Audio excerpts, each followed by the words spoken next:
designer for Bale Horton and Associates. And Bale Horton, well, Frank Bale lived just past the cemetery we're talking about on McGregor, in a house on the river that was cantilevered out over the river. On the other side, and that's that at Cadgefoot Cove, that was his property. I mean, that was all his property. At 10 years old, that's where I learned how to drive. Wow. In that property going down to his house. Across the street was a big potato field and gladiolas and stuff. But Frank Bale and his brother Ralph lived on Barcelona, and Dad was like the only guy in the other company. I mean, it's just like the three of them. Well, Frank Bale could sell anything, and he was an architect out of Cleveland, in the past, and he kind of retired. Well, the war came on, and Dad had just finished building the water treatment plant over here that's the Imaginarium now. Dad was just a superintendent or something, but the contractor left town and Dad ended up finishing the project. Frank Bale was probably involved in some of the design because I see a picture of him standing in front of the entrance to it. But they went on during the war. They did $200 million worth of airfields. $200 million in 1944. It was a lot of money. But they did, like Homestead, 3 of them in the Pensacola area, Avon Park, Venice, and I don't know how many others. I know Homestead and the one down in the Keys, way down. But so they had over 100 draftsmen working. They had offices in Jacksonville, Bradenton, Fort Myers was the main office, and a liaison office in Washington, D.C. And Dad had priority transportation on any plane he could bump anybody on it to get to Washington or wherever he needed to go. This would have been in a DC-3 or whatever.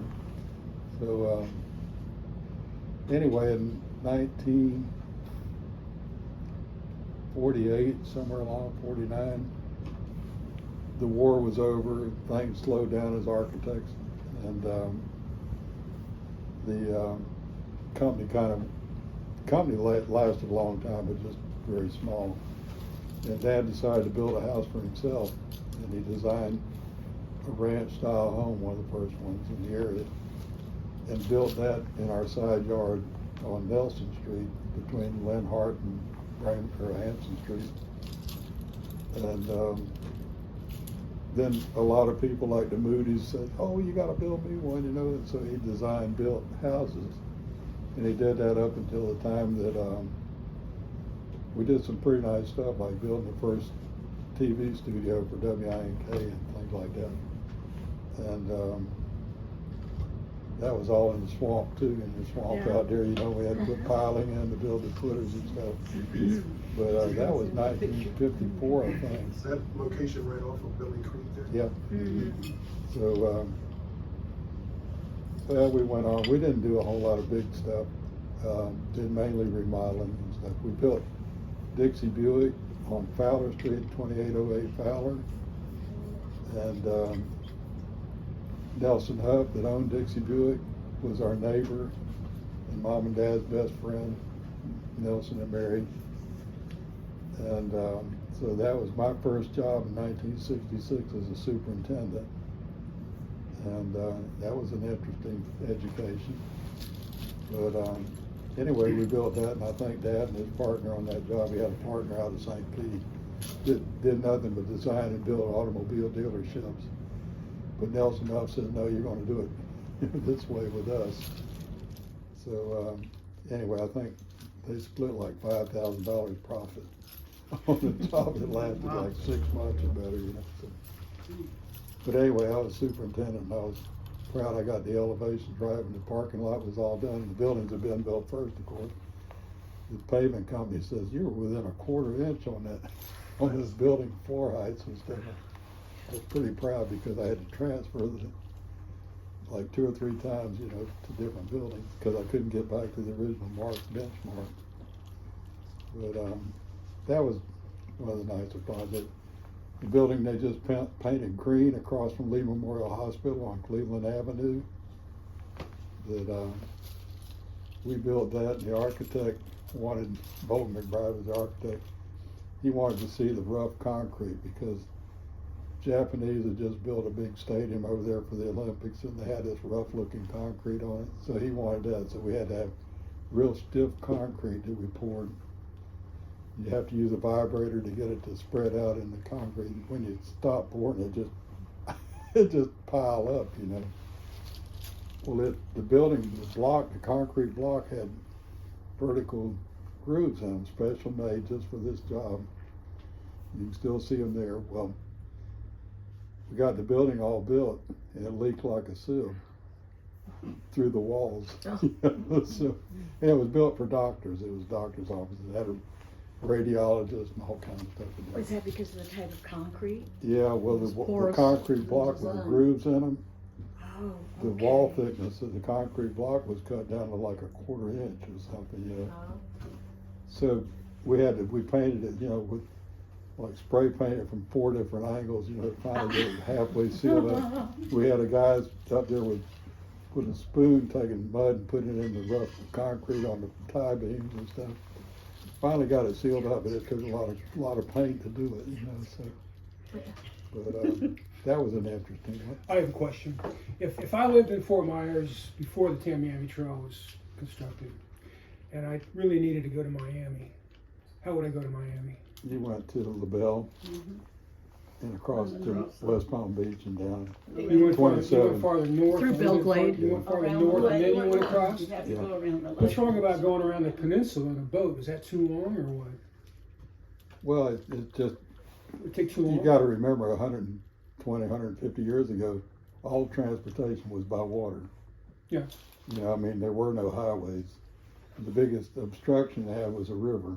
You know, you couldn't get across it, so without a barge or, you know, something, a ferry or something to get across.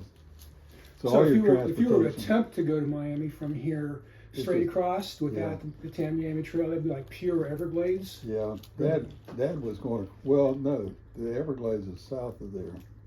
Brush. You're talking about going through Belglade area, Clewiston? Swamp. Yeah, no, you'd be above that. Oh, above it. Yeah, there's a road Pasture that goes land out and of, so forth and like that? there's a road, yeah, you go around the north side of the If lake. you, Okeechobee, you go up on the Yeah, north side of the Okeechobee. lake, and what road is that? I don't know, but it's a 70? pretty road, it's all covered with oak Isn't trees. it 70? I think it is 70.